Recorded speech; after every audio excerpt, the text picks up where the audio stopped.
Where are the Martians?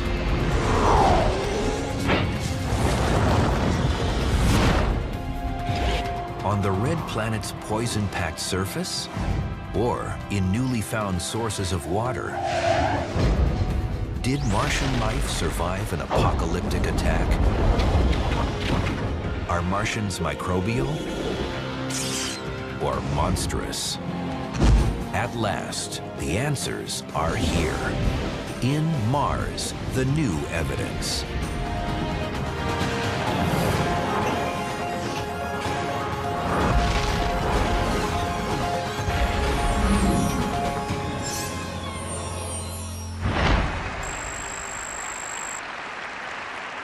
I believe we can send humans to orbit Mars and return them safely to Earth. And a landing on Mars will follow. When we land on Mars, there may be billions of Martians waiting for us.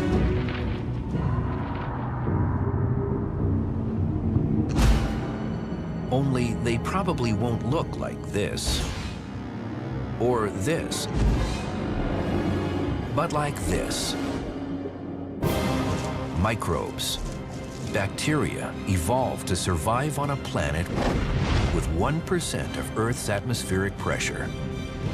An arid world where temperatures can plunge to 220 degrees below zero.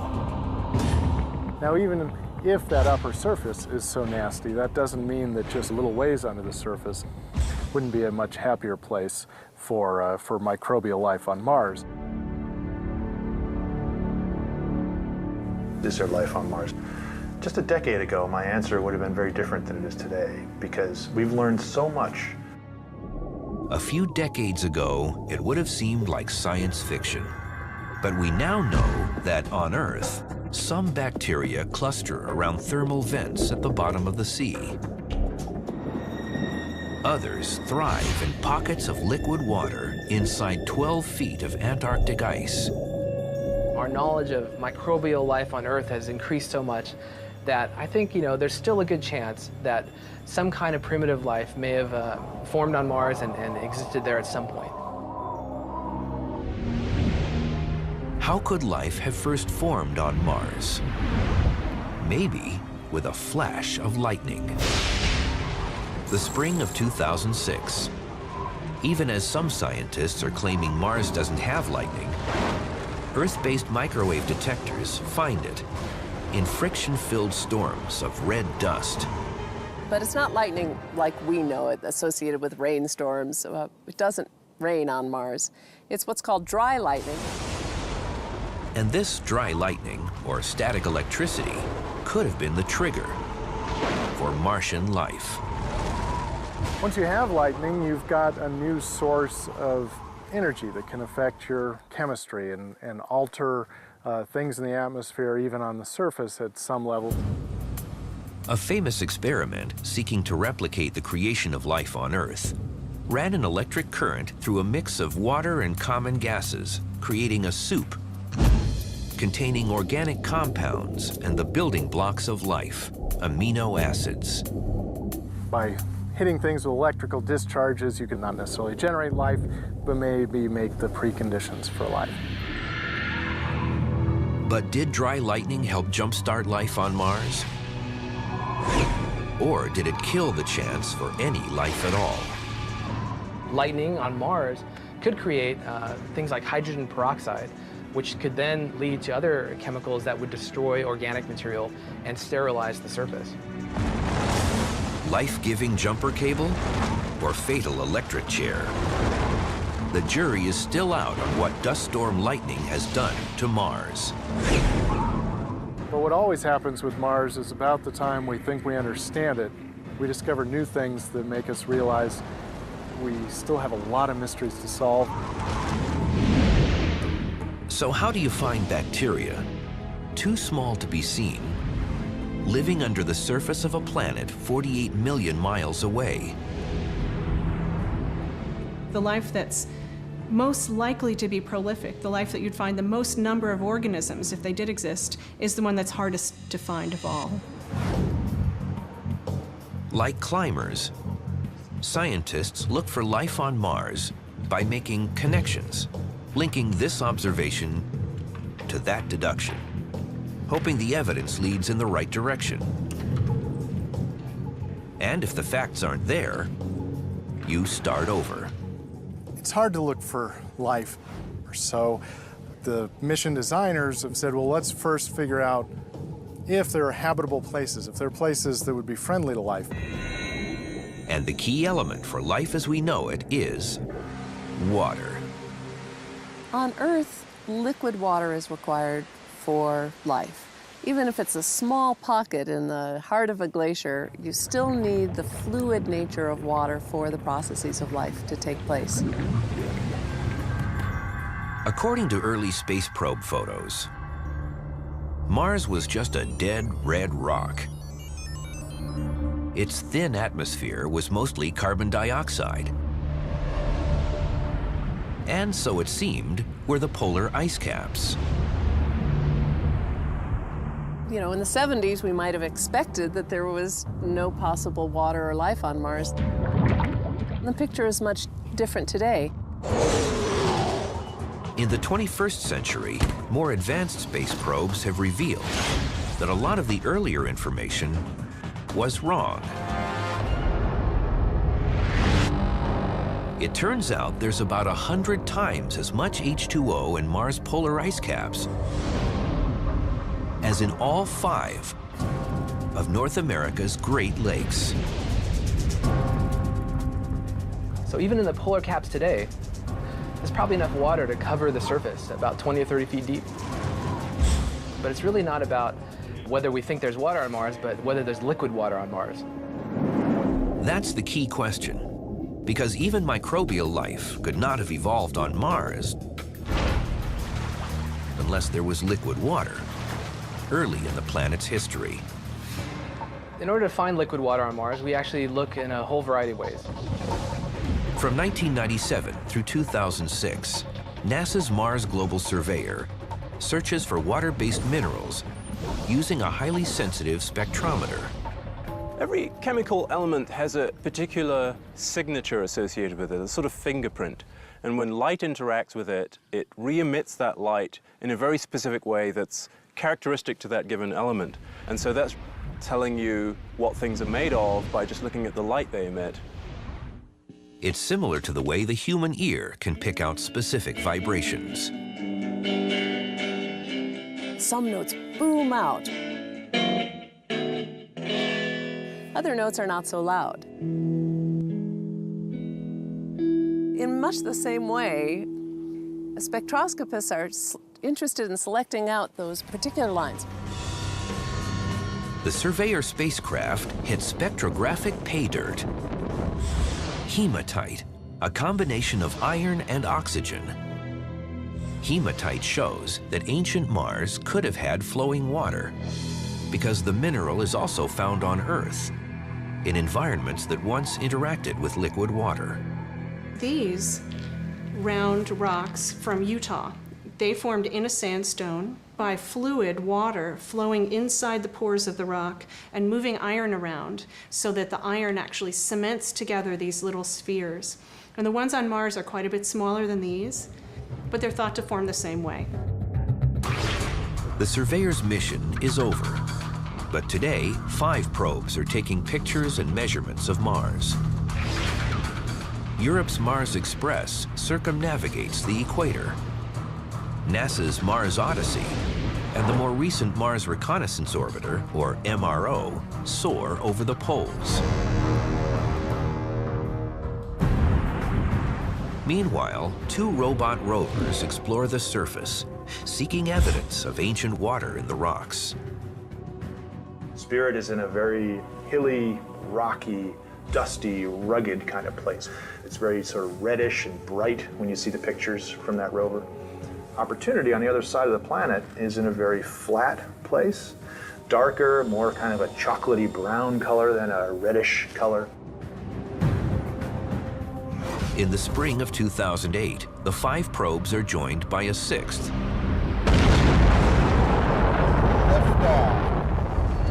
NASA's Phoenix lander.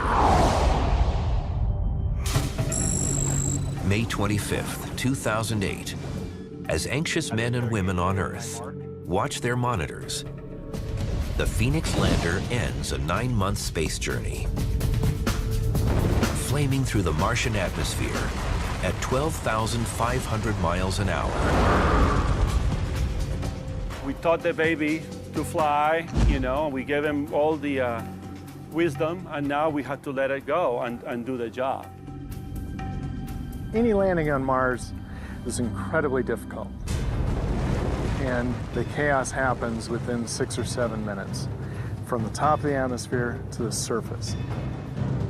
We call it the 7 minutes of terror. That's how much time Phoenix has to cut its descent speed from 12,500 miles an hour to 5.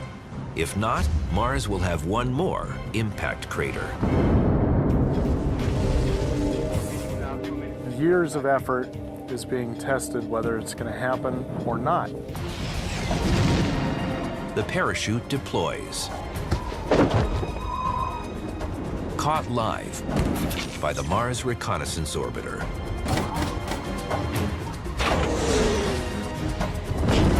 Thrusters slow the plummet for a near-perfect landing near Mars' North Pole.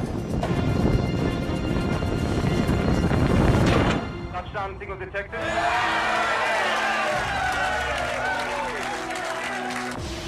Medium wave detected.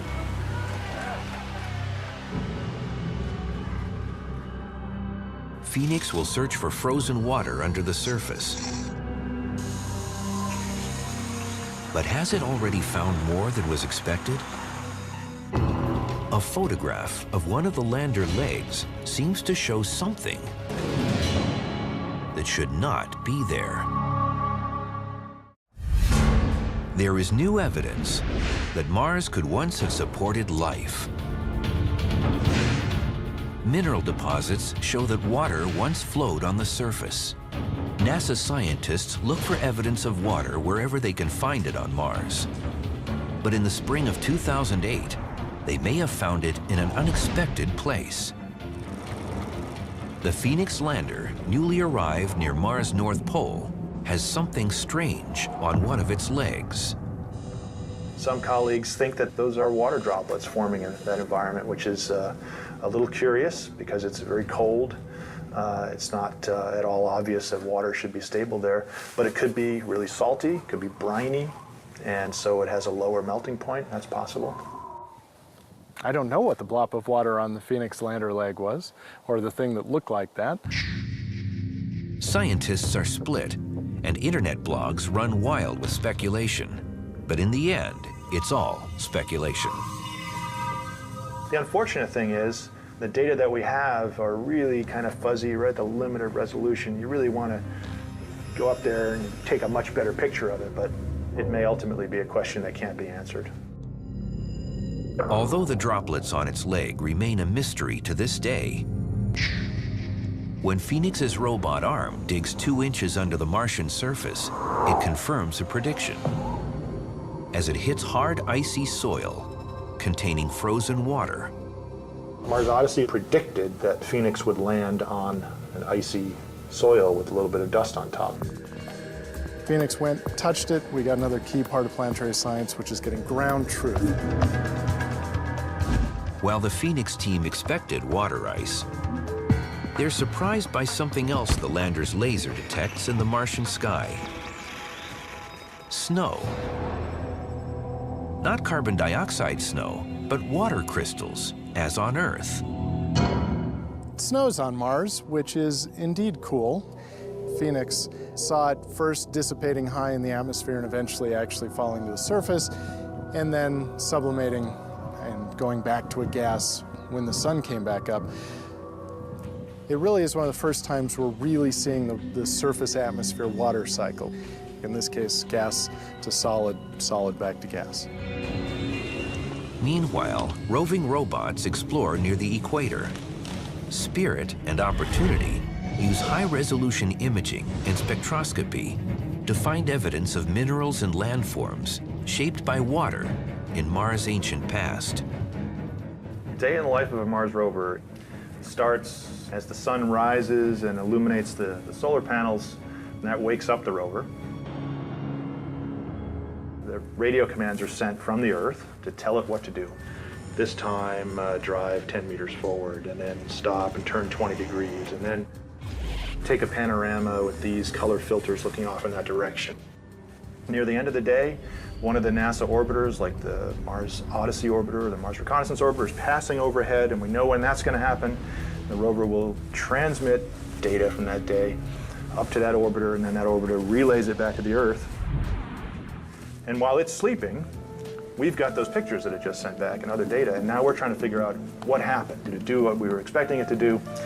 Did it do something unexpected? Is it in some dangerous situation? In early 2008, signals from Spirit indicate trouble. Its right front wheel jams. When the Phoenix team tries driving the rover in reverse, the dragging wheel gouges several inches into the soil and hits silica.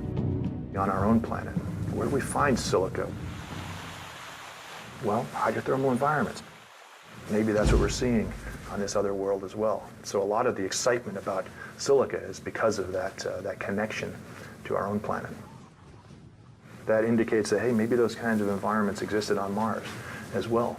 In fact, the Spirit rover may be parked at one right now, right next to it, what may have been an ancient Yellowstone-like hotspot. It's a classic accidental discovery and raises the question, could Mars have current underground thermal activity? Is Mars still hot in its interior? It certainly is. There's no way that Mars has completely cooled off all the heat of its accretion, all the heat of its formation. Some of it is still there, plus heat from radioactive elements. There's definitely sufficient heat inside of Mars to make hot fluids percolate, but there is that possibility where you might find liquid water at some depth in the crust, yes. In Yellowstone and at hot springs all over Earth, many different species of bacteria feed and grow in the gas and mineral-rich waters. Could hidden hot springs be breeding grounds for life on Mars?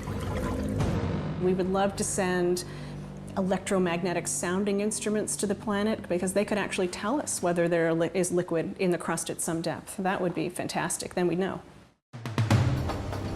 While the Spirit team wonders about Mars' underground mysteries, the Phoenix team finds another surprise on the surface. 2% of the soil around the Phoenix lander is composed of perchlorates, combinations of chlorine and oxygen. The discovery of perchlorates on Mars has been fairly controversial because on Earth it's a very toxic substance. On Earth, perchlorates are used as propellants in fireworks and rockets. This was a surprise. This was a discovery. Why is it even there? How is it forming? The question of perchlorates is a really good question, and there's no definitive answer. Perchlorates do occur naturally in places like Chile's Atacama Desert, as ultraviolet radiation from the sun transforms chlorine and oxygen. And on Mars, many of the same kinds of chemical reactions might be happening on the surface. We don't understand the details of even on the Earth, let alone on Mars. The other challenge with perchlorates is they affect some of the experiments that people use to look for organics, for carbon-based molecules like you might find in life. Some scientists are now reconsidering the famous 1976 experiments by the Viking lander. When Viking went to the surface in 1976, they found no evidence whatsoever of organics. One of the recent theories that's being bandied about is that if you did have perchlorates in the soil, that those might have actually broken down the organics in the same process that you were using to try to detect them as you heated the soil up. Perchlorates may have destroyed organic materials in the Viking experiment. And on Earth, they're a key poison in many chemical runoffs. But perchlorates are also power sources for certain bacteria. Bacteria actually used to eat toxic wastes. And in terms of life, it's a good news, bad news thing. While microbes might feed on the toxic soil, it could be deadly for humans on Mars. We don't know how that perchlorate compound might be changing the surface. The surface might be in some kind of a superoxidated state that could ultimately prove to be, for example, corrosive to astronaut suits. One thing is certain. After 5 months of exploration, Phoenix's mission is threatened by a dust storm sweeping across the Martian plains, burying everything in its path. In a storm so fierce, the Phoenix lander is doomed.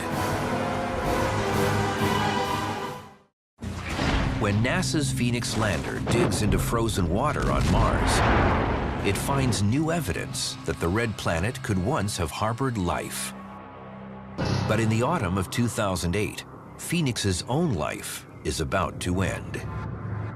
On Mars, the wind comes along and whips up the dust, which is very, very fine-grained, like flour, extremely fine-grained material, whips it up into the atmosphere, and it slowly settles out, blanketing everything.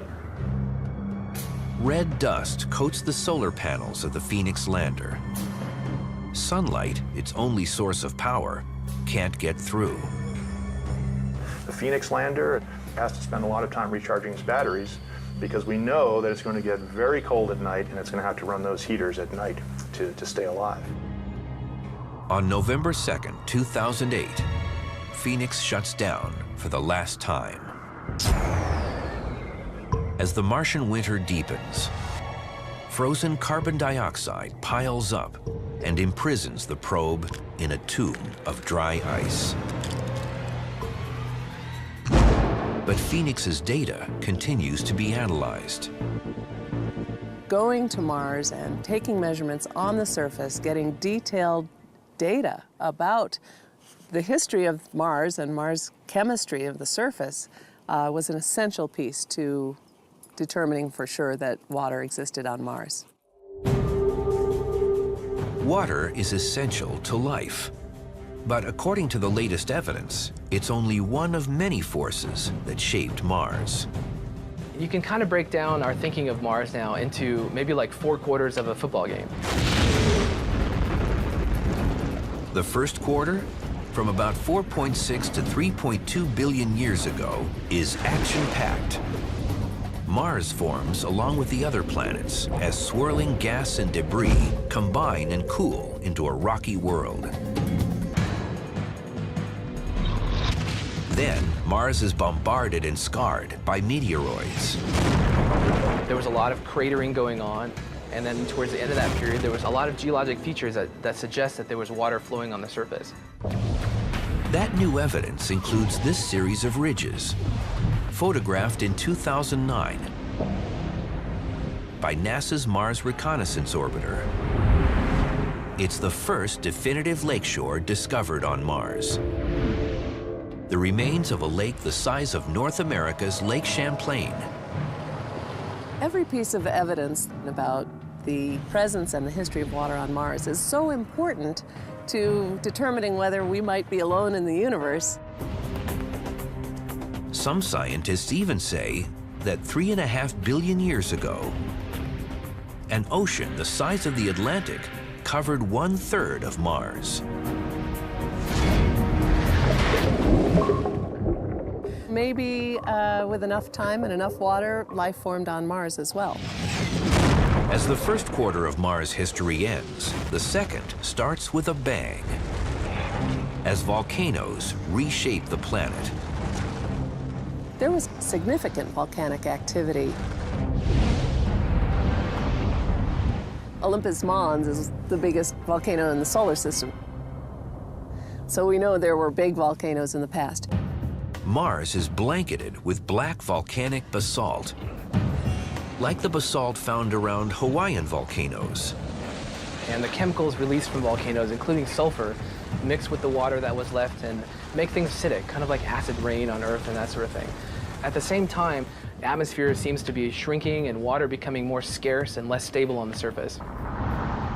The loss of Mars's atmosphere meant that liquid water could no longer exist on its surface. Water exists on the surface of the Earth only because of the atmospheric pressure pushing down on it.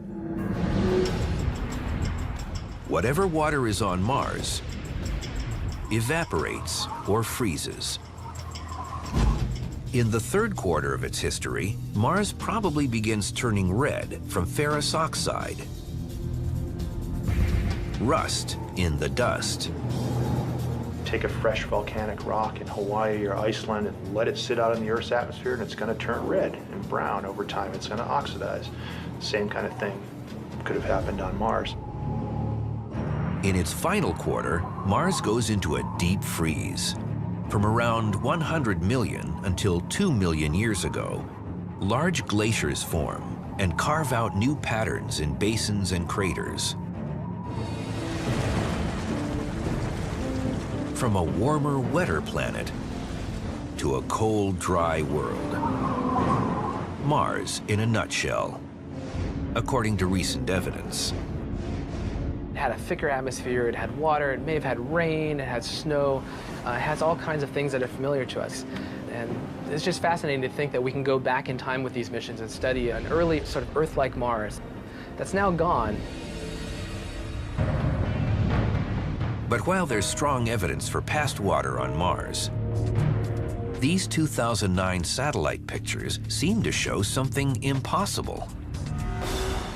Flowing liquid water on the surface. There could be events when water that has been kept subsurface or frozen comes gushing out and runs down the walls of these craters. This is one of the most exciting things in the past decade, is seeing those pictures of the gullies.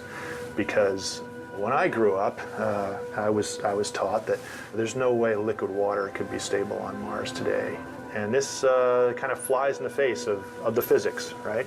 And that's kind of exciting, because it means that we might have something wrong.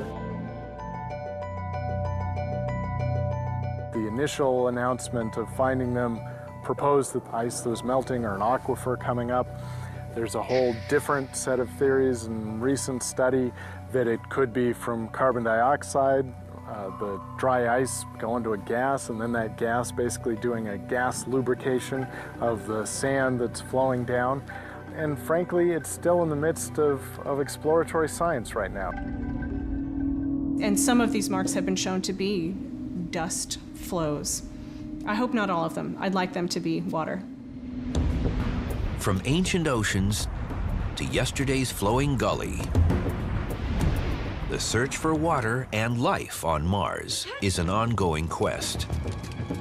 A quest that, like a climber's path along an unfamiliar course, is filled with false starts and unexpected detours.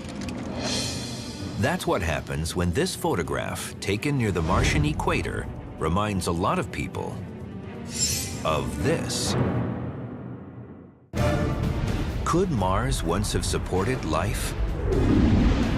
Mineral evidence from probes like the Spirit rover is encouraging, but it can be radically overinterpreted. You know, we have to be careful not to jump over a line that goes beyond what the current data, the current experiments, the current hypotheses can support. But it's hard as human beings not to just jump over that line. In 2008, thousands jumped to an incredible conclusion when a picture taken by NASA's Spirit rover goes viral across the internet. Doesn't this figure look amazingly like pictures supposedly taken of Bigfoot? Is this proof of life on Mars? No. It's a 2-inch tall rock. We still do not have definitive evidence for the existence of life on Mars ever. Like the 19th century canals and the 20th century face, the Martian Bigfoot is a 21st century trick of the light. and sometimes people don't know how to distinguish between the facts and the science fiction. If there is or was life on Mars, it probably evolved very early in the planet's history, when Mars still had a magnetic field shielding it from harmful space radiation. The evidence that Mars used to have a magnetic field lies in the crustal rocks. Most of the crustal rocks have a magnetic field frozen in when they solidified. These magnetic rocks, scattered across the red planet, give Mars its own version of Earth's northern lights, as discovered in 2008, although it may not register as visible light to human eyes. On Earth, when charged particles from the sun get trapped in Earth's field lines and smack into the atmosphere, they cause the atmosphere to gain energy and then emit a glow. The European spacecraft Mars Express recently detected aurora on Mars. And what's actually happening there is that there are charged particles streaming down magnetic field lines being made by remnant magnetization in the crust.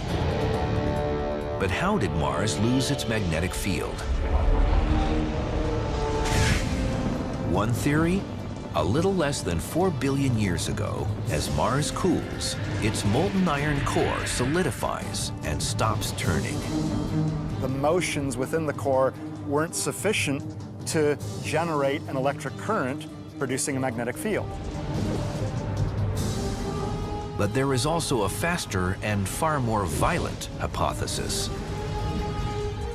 Another more recent idea that's pretty controversial is that Mars had one or more fairly large moons that were actually captured satellites. And those moons tidally heated the interior and kept it molten, allowing currents to be generated and thus producing a magnetic field. Now, if 500 million years after Mars's formation, those moons crashed into the planet, that could have destroyed the magnetic field. For most scientists, the pieces of the impact theory don't fit. Could satellites large enough to do such damage lose enough inertial energy to be captured in the first place? This idea that Mars had moons that crashed into it within the first 500 million years is pretty unlikely, but it's not completely impossible. Questions about Mars' magnetic field and the search for life intersect here. In the Martian meteorite ALH 84001. In 1996, some scientists say it contains fossilized Martian microbes. More scientists say the objects are non-biological. All the time since then, people have been working on this poor little potato-sized meteorite, extracting more and more information. But there's actually has some new results being presented. In April 2010, researchers with new radiometric tools announced that earlier estimates of the meteorite's age are wrong. It's actually younger by 500 million years than we thought, roughly. The older date had placed the rock at a time when Mars was still solidifying, maybe too early for even microbes to have evolved. The new date places the meteorite at just under 4.1 billion years old. That, of course, is the time 4.1 billion years ago when, if you thought Mars was habitable, that would be the time you would choose. Because we think there was water flowing on the surface, and it was warmer, and there was a thick atmosphere. But how can a meteorite from Mars end up on Earth? That's what Christina M. from Dallas, Texas wanted to ask the universe when she texted us, what makes part of one planet fly off and land on another? Great question, Christina. We've actually found meteorites here on Earth that are undeniably from Mars. There's about 50 of them known. Well, what we think happens is that asteroids occasionally slam into Mars and throw chunks of rock out into space, and Earth's gravity can also pull them in. So they land here, and we find them, and in this way we can actually study pieces of Mars here on Earth. In 2010, NASA announces that more advanced electron microscopy of ALH 84001 reveals new details of iron oxide crystals called magnetite, a mineral within its own magnetic field that on Earth can be created by certain ocean-dwelling bacteria. Bacteria here on Earth have figured out how to grow magnetite crystals in their own bodies that help them to orient to the Earth's magnetic field in order to help them swim in the ocean and orient while feeding. Are the crystals in ALH 84001 fossilized magnetite created by Martian bacteria to help them hunt and feed in an ancient ocean when Mars still had its magnetic field more than 4 billion years ago? If they are fossils, of course, they'd indicate that early Mars had a fairly sophisticated life. That's still being batted about, and bottom line is there's still a heck of a lot of scientific work being done and a lot of debate about Mars meteorites and whether there's any evidence of past life in those. But the latest and most compelling evidence of Martian life isn't in an ancient meteorite, but on Mars today, even though this new evidence is invisible. For years, scientists looking for life on Mars have followed the water, but there may be something to follow that's even more dramatic. Between 1999 and 2009, spectrographic observations of Mars detect a combination of carbon and hydrogen called methane gas. The discovery of methane on Mars, in Mars' atmosphere, was a real surprise to people. Plumes of the gas seem to be coming from a few hotspots during the Martian summer. The trouble is, there shouldn't be any methane on Mars. On Mars, even just the presence of methane is a little bit mysterious because it breaks down. On Earth, the unstable methane molecule disintegrates after about 300 years. But on Mars, high doses of ultraviolet radiation and perhaps the newly discovered dry lightning in the thin, dusty Martian atmosphere break the methane down in just a few months. And so if you see it there, it means there must be something resupplying it. Even though it's being broken down, it's getting resupplied. Where's the Martian methane coming from? On Earth, volcanoes produce vast amounts of methane. But even though Mars has Olympus Mons, the largest volcano in the solar system, it hasn't erupted for millions of years. So what are the other choices? Methane can be produced underground when basaltic rock gets turned into a mineral called serpentine, and that releases methane, and that methane could seep up through the ground and come out of the atmosphere. But this process requires hot liquid water, which hasn't yet been found on or within Mars. Could be volcanoes, which we don't know to be active on Mars, so that would be interesting. Could be some subsurface chemistry with liquid water, which we don't know to be on Mars, so it would be interesting. Or it could be due to biology. On Earth, 90% of methane comes from bacteria in animals and plants. Is the Martian methane coming from underground colonies of bacteria? The discovery of methane on Mars led to headlines of us having definitively found evidence for life on Mars. And entire chat rooms were set up to discuss these various creatures. But in fact, though the discovery of methane is interesting, it doesn't mean that we've found creatures wandering around on Mars. Maybe it is life. It's an arrow to something, and maybe the thing at the end of the arrow is life. The search for the source of Martian methane has become a priority for explorers and is on the mission list for the next rover to be sent to Mars. So we're looking at a so-called test bed version of the Mars Science Laboratory rover. And the Mars Science Laboratory, when it gets down to the surface, will measure methane. So we'll know the answer once that rover gets down there. The Mars Science Laboratory, dubbed Curiosity, will launch in the fall of 2011 and land in 2012. It's the size of a small car and will use an amazing new landing technique, the sky crane. At about 60 feet above the ground, the rover is separated from the descent stage and lowered on a line, which we call the bridle, and slowly lowered to the ground and lowered to the ground. When the rover's wheels touch down on the ground, the descent stage detects that, it cuts those lines, and then it flies away and it crashes safely far away, and the rover is on the ground on its wheels, ready to go do its job. The high-frequency radar, essential to the sky crane landing, is mounted to a helicopter and taken for a test drive at California's Edwards Air Force Base. When you're coming down on Mars, we do a bunch of simulations and analysis to go ahead and give us bounds of what we expect to see in terms of descent angles, in terms of attitude rates on the parachute.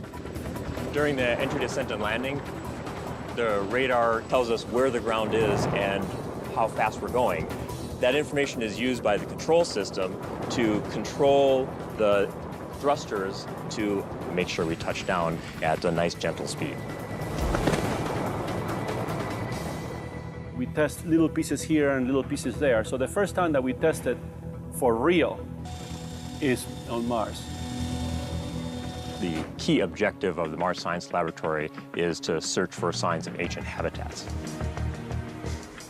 And so the rover will rove up to areas that had been soaked in water in the past and may have trapped organics. So if we find those kind of layers, we can go up to that kind of a rock and we can drill into it and take the material from inside the rock and tell with a lot of precision what the rock is composed of and whether there's organics in there.